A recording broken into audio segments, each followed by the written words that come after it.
এই মুহূর্তের বড় আপডেট, সঞ্জয় মুখোপাধ্যায় আইপিএস রাজ্যের নতুন ডিজি হিসেবে দায়িত্ব নেবেন। আমরা দেখেছিলাম গতকালই রাজীব কুমারকে সরিয়ে বিবেক সহায় তাকে দায়িত্ব দেওয়া হয়েছিল রাজ্যের নতুন ডিজি হিসেবে। আজকে ফের রাজ্যের নতুন ডিজির নাম পরিবর্তন হলো। রাজ্যের নতুন ডিজি সঞ্জয় মুখোপাধ্যায়। আমাদের প্রতিনিধি মৈত্রেয়ী রয়েছেন আমাদের সঙ্গে, মৈত্রেয়ী থেকে বিস্তারিত জানতে চাইবো। মৈত্রেয়ী, এই মুহূর্তে ইলেকশন কমিশন অফ ইন্ডিয়ার তরফ থেকে রাজ্যের নতুন ডিজি বাছাই করে পাঠানো হলো সঞ্জয় মুখোপাধ্যায়কে, এবং তাকে আজ বিকেল 5টার মধ্যে দায়িত্ব নেওয়ার নির্দেশ দেওয়া হয়েছে নির্বাচন কমিশনের থেকে। গতকালই আমরা জানি যে রাজীব কুমার, রাজ্যের ডিজিপির দায়িত্বে থাকা রাজীব কুমার, তাকে সরিয়ে দেওয়া হয় এবং তার সঙ্গে সঙ্গেই কিন্তু নির্বাচন কমিশনের আরো নির্দেশের দুটি অংশ ছিল। তার একটি অংশ ছিল যে রাজীব কুমারের বদলে যিনি সিনিয়র মোস্ট আইপিএস অফিসার থাকবেন তাকে ডিজিপির দায়িত্ব দেওয়া হবে, অন্তর্বর্তীকালীন ডিজিপি হিসেবে তিনি দায়িত্ব নেবেন। সেই মতো বিবেক সাহায়কে গতকাল দায়িত্ব দেওয়া হয় এবং তিনি অন্তর্বর্তীকালীন ডিজি হিসেবে গতকালই দায়িত্ব বুঝে নেন। তারপর তিনজনের নাম পাঠাতে বলা হয়, প্যানেলের তিনজনের নাম বাছাই করার জন্য তিনজনের নাম পাঠাতে বলে নির্বাচন কমিশন। সেখানে রাজ্যের তরফ থেকে তিনজন আইপিএস এর নাম পাঠানো হয়েছিল, বিবেক সাহায় এবং সঞ্জয় মুখার্জি এবং রাজেশ কুমার। এই তিনজনের নাম পাঠানো হয়েছিল রাজ্যের তরফ থেকে, নবান্নের তরফ থেকে এই তিনজনের নাম পাঠানো, এবং আজকে কিছুক্ষণ আগে নির্বাচন কমিশনের তরফ থেকে বাছাই করা হয়েছে সঞ্জয় মুখোপাধ্যায়কে পরবর্তী ডিজি হওয়ার জন্য। এবং আজকে বিকেল 5টার মধ্যেই সঞ্জয় মুখোপাধ্যায়কে রাজ্যের ডিজি হিসেবে দায়িত্ব দেওয়ার নির্দেশ দেওয়া হয়েছে নির্বাচন কমিশনের তরফ থেকে। মৈত্রেয়ী, একটা বিষয় তোমার থেকে একটু স্পষ্ট করতে চাইবো। গতকাল আমরা দেখলাম রাজীব কুমারের জায়গায় দায়িত্ব দেওয়া হলো আইপিএস বিবেক সাহায়কে, সেই জায়গায় আজকে ফের একজন নতুন ডিজি। তুমি যে বিষয়টা বললে রাজ্যের তরফে কয়েকজনের নাম দেয়া হয়েছিল, তার মধ্যে থেকেই সঞ্জয় মুখোপাধ্যায়কে চুজ করা হয়েছে, কিন্তু এক্ষেত্রে এই বিবেক সহায় তাকে কি শুধুমাত্র এই একটা দিনের জন্যই দায়িত্ব দেওয়া হয়েছিল? একেবারেই দেখো, বিবেক সাহায় তাকে কিন্তু অন্তর্বর্তীকালীন দায়িত্ব দিয়েছিল নবান্ন।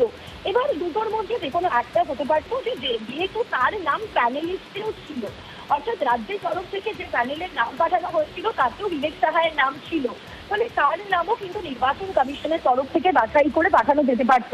কিন্তু আমরা নির্বাচন কমিশন সূত্রে যেটা জানতে পারছি যে যেহেতু বিবেক সাহায় 31শে মে তার অবসর গ্রহণের কথা, বলে তার চাকরির মেয়াদ ন্যূনতম 6 মাস নেই, ফলে সেই পরিস্থিতিতে দাঁড়িয়ে তাকে নতুন ডিজি হিসেবে চিহ্নিত না করে সঞ্জয় মুখোপাধ্যায়কে নতুন ডিজির দায়িত্ব দেওয়ার সিদ্ধান্ত নেয় নির্বাচন কমিশন, এবং সেই মতো তাদের নির্দেশ নবান্নকে জানিয়ে দেওয়া হয়েছে নির্বাচন কমিশনের তরফ থেকে।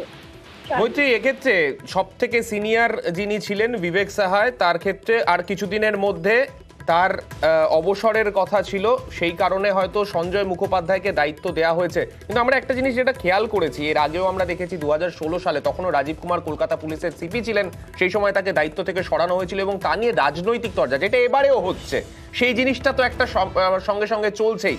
তো এক্ষেত্রে সঞ্জয় মুখোপাধ্যায় রাজ্যের নতুন ডিজি যিনি হলেন, রাজনৈতিকভাবে কতটা তাৎপর্যপূর্ণ? মানে রাজনৈতিক দলগুলোর ক্ষেত্রে এই যে ঘোষণা, তারা কিভাবে এটাতে রিয়াক্ট করতে পারে? দেখো, রাজনৈতিক দলগুলির তরফ থেকে গতকাল থেকে কিন্তু আমরা দেখেছি তাদের তরফ থেকে বিভিন্ন রিয়াকশন আমরা কিন্তু দেখতে পেয়েছি, বিশেষত রাজীব কুমারকে সরানোর ক্ষেত্রে। কারণ রাজীব কুমারের অ্যাপয়েন্টমেন্ট নিয়ে বিভিন্ন রাজনৈতিক দল, মূলত বিরোধী বিজেপি এবং বাম দল এবং কংগ্রেসের তরফ থেকে কিন্তু একাধিক বিরোধিতা ছিল, এবং সেই জায়গায় দাঁড়িয়ে যখন রাজীব কুমারকে সরানো হয় তখন কিন্তু বিরোধী দলগুলির তরফ থেকে সেটিকে স্বাগত জানানো হয়, এবং তারা কিন্তু বিবেক সাহায়কেও স্বাগত জানিয়েছিলেন। ফলে সেই জায়গায় দাঁড়িয়ে সঞ্জয় মুখোপাধ্যায়, যিনি অত্যন্ত পরিচিত আইপিএস অফিসার এবং যথেষ্ট সিনিয়র আইপিএস অফিসার, তাকে এই দায়িত্ব দেওয়ার ফলে রাজনৈতিক মহলের কি তারা এটাকে কিভাবে দেখেন সেটার দিকে কিন্তু আমাদের নজর থাকবে। তবে গতকালের তাদের যে এক্সপ্রেশন এখনো পর্যন্ত আমরা যেটা দেখতে পাচ্ছি, যে ট্রেন্ড দেখা যাচ্ছে, তাতে অনুমান করা যেতে পারে যে তারা সঞ্জয় মুখোপাধ্যায়কে অ্যাকসেপ্ট করবেন, এবং সেক্ষেত্রে তারা নির্বাচন কমিশনের এই সিদ্ধান্তকে গ্রহণ করবেন। রাজ্যের নতুন ডিজিপি হিসেবে সঞ্জয় মুখোপাধ্যায়কে তারা স্বাগত জানাবেন। রাজ্যের নতুন ডিজি হিসেবে দায়িত্ব নেবেন সঞ্জয় মুখোপাধ্যায়। অন্তর্বর্তী ডিজি হিসেবে বিবেক সহায়কে দায়িত্ব দেওয়া হয়, তারপরে একদিনের মধ্যেই যে সিদ্ধান্ত জানিয়ে দেওয়া হলো সঞ্জয় মুখোপাধ্যায় তাকে রাজ্যের নতুন ডিজি হিসেবে দায়িত্ব দেওয়া হচ্ছে। যেটা জানতে পারা যাচ্ছে যে রাজ্যের তরফে যে নাম পাঠানো হয়েছিল তার মধ্যে আইপিএস বিবেক সাহায়, তার নামও সেখানে ছিল, কিন্তু যেহেতু খুব অল্প সময়ের মধ্যেই আর কয়েক মাসের মধ্যেই তার রিটায়ারমেন্ট রয়েছে, তার এখনো পর্যন্ত 6 মাসেরও কম সময় তার চাকরি জীবন পড়ে রয়েছে, সেই কারণে তাকে দায়িত্ব না দিয়ে সঞ্জয় মুখোপাধ্যায় আইপিএস, তাকে দায়িত্ব দেয়া হলো রাজ্যের নতুন ডিজি হিসেবে। আমি আবারও মৈত্রীর কাছে যাব। মৈত্রী, অত্যন্ত গুরুত্বপূর্ণ, গতকাল দেখলাম রাজীব কুমারকে সরানো হলো, তারপর আইপিএস বিবেক সাহায় তাকে দায়িত্ব দেওয়া হয়, আজকে ফের একবার চেঞ্জ। তোমার কাছ থেকে জানতে চাইবো ইলেকশন কমিশন সূত্রে কি কি তথ্য পাওয়া যাচ্ছে, তোমার থেকে আরো একবার জানতে চাইবো। দেখো সাদিক, এই মুহূর্তে নির্বাচন কমিশন সূত্রে আমরা যেটা জানতে পারছি, বিবেক সাহায় তাকে দায়িত্ব দেওয়া হয়েছে। বিবেক সাহায় যিনি গতকাল দায়িত্ব নিয়েছিলেন, তার বদলে সঞ্জয় মুখোপাধ্যায় যে নতুন দায়িত্ব দেওয়া হয়েছে রাজ্যের ডিজিপি হিসেবে। সঞ্জয় মুখোপাধ্যায়ের নাম গতকালই কিন্তু যে প্যানেল পাঠানো হয়েছিল, সেই প্যানেলে সঞ্জয় মুখোপাধ্যায়ের নাম ছিল। আচ্ছা মৈত্রী, একটা বিষয় এক্ষেত্রে, যে অন্তর্বর্তীকালীন দায়িত্ব যে বিবেক সাহায়কে দেয়া হয়েছিল, সেক্ষেত্রে গতকাল যে নোটিশ ছিল বা গতকালের যে নোটিশ, তার মধ্যে কি কোথাও সেটা মেনশন করা ছিল যে তাকে অন্তর্বর্তীকালীন দায়িত্ব দেওয়া হয়েছে বা কিছু? দেখো, গতকালের যদি অর্ডারের একটু ঘটনা পরম্পরাটা যদি আমরা আরেকবার রিভাইজ করি, প্রথমে ইলেকশন কমিশন অফ ইন্ডিয়ার তরফ থেকে একটি নির্দেশ পাঠানো হয়। সেই নির্দেশে 3টি অংশ ছিল। প্রথম অংশ ছিল যে রাজীব কুমারকে নন ইলেকশন, যেখানে নির্বাচনের সঙ্গে যুক্ত নয় এমন ডিপার্টমেন্টে ভর্তি করা হোক। দ্বিতীয় নির্দেশ ছিল যে রাজীব কুমারের পরবর্তী যিনি সিনিয়র মোস্ট অফিসার, তাকে অন্তর্বর্তীকালীন ডিজিপি হিসেবে দায়িত্ব দেওয়া হোক, এবং বিকেল 5টার মধ্যে, অর্থাৎ গতকাল বিকেল 5টার মধ্যে 3 জন অফিসারের প্যানেলের নাম নবান্নর তরফ থেকে পাঠানো হোক ইলেকশন কমিশন অফ ইন্ডিয়াকে। সেই অর্ডারগুলো কমপ্লাই করে নবান্নর তরফ থেকে একটি নির্দেশিকা বেরোয়, যেখানে রাজীব কুমারকে ভর্তি করা হয় আইটি ডিপার্টমেন্টের ওএসডি হিসেবে।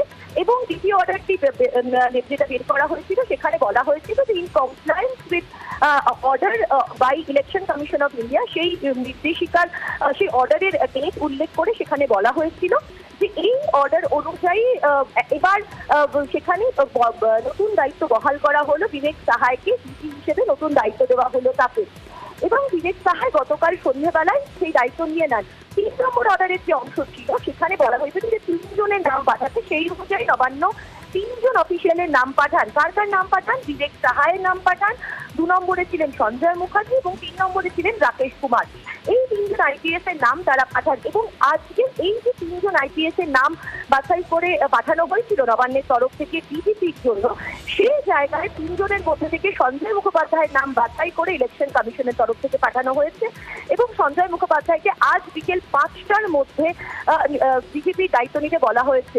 ফলে সেক্ষেত্রে যদি দেখা যায়, বিবেক সাহায় তিনি কিন্তু 24 ঘন্টারও কম সময় ডিজিপি হিসেবে দায়িত্বে থাকবেন। তার কারণ গতকাল সন্ধ্যেবেলা তিনি দায়িত্ব নিয়েছিলেন এবং আজকে বিকেল 5টার মধ্যে তাকে দায়িত্ব হস্তান্তর করতে হবে সঞ্জয় মুখোপাধ্যায়কে। জানি।